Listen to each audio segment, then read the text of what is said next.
Welcome to Pilgrim's Rest, the quiet corner of our channel, Pilgrim Reflections. Here we pause, ponder, and walk the pilgrim road together. This is not a place for quick answers, but a gentle journey of reflection. May these moments be a small light on your path. Okay, let's dive right in. In 1 Peter chapter 4, verse 8, we read a really profound statement. Love covers a multitude of sins. Now, if you're anything like me, you might immediately hit pause and ask yourself, wait, why, right? I mean, shouldn't sin just be exposed and dealt with out in the open? Why on earth would we ever want to cover it up? Section 1. The reality of relational hurt and finding grace in our weakness. Let's be real for a second. When we think about where these hurts actually happen, we're looking right at our own families, our marriages, our churches, and our closest friendships. It's tough, but here's the painful reality. As long as we're just imperfect human beings walking this earth, we're going to constantly owe each other grace. We fail daily. We use careless words. We cause unintentional harm, honestly just out of our own personal weakness. It's an unavoidable fact that we're inevitably going to hurt the very people who are closest to us. Section 2. What covering truly means: stopping the spread of shame. Here's the hard truth, friends. If we magnify, broadcast, and just stubbornly hold on to every single little offense committed against us, our relationships, they're going to fracture, and fast. In a biblical context, true covering is absolutely not about pretending sin doesn't exist. Not at all. Instead, it's about actively choosing to stop its spread. It's about protecting others from completely unnecessary shame. It's a deliberate, intentional act of love. We aren't just burying the truth, we're simply choosing not to let a moment of weakness become a weapon of destruction. Imagine someone speaks really harshly to you, but later they deeply regret it. They're crushed by it. Now, without love, we magnify that offense. We spread gossip about it, we hold a grudge, we constantly drag the past back into the present. And what happens? A tiny issue suddenly becomes this massive, unbridgeable crack. But with love, we offer forgiveness. We give them some breathing room. We protect their dignity. Love chooses to look at that person and say, I'm going to give you the space to grow from this.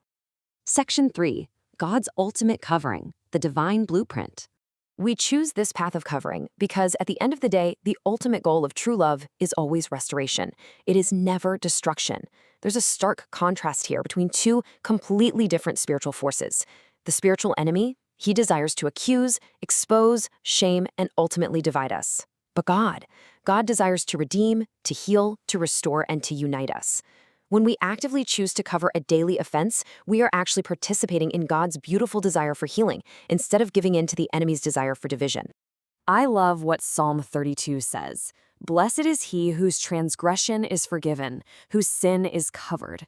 Brothers and sisters, this is the very foundation of our faith. God doesn't just sit up there constantly shaming us for every failure. He doesn't broadcast our weaknesses to the universe. Instead, through Christ, who literally bore our sins, God forgives, cleanses, and beautifully covers us. And because he's restored us, we are called to go out and restore others. Section 4. Truth and grace in balance. Love is not complacency. Now, this is an absolutely vital boundary we've got to clarify. While love is deeply gracious, true biblical love does not mean turning a blind eye to severe, systemic, or dangerous issues. We have to be crystal clear on that. Love covers daily offenses, moments of immaturity, repentant issues, and temporary weakness. Those everyday relational frailties we all share. But it absolutely requires confrontation for abuse, deception, false teaching, and ongoing, unrepentant sin. True love vigorously protects victims. Covering daily sin never ever means enabling evil. Scripture demands accountability, protection for the vulnerable, and genuine repentance for those severe offenses. Section 5. Love stops the spread.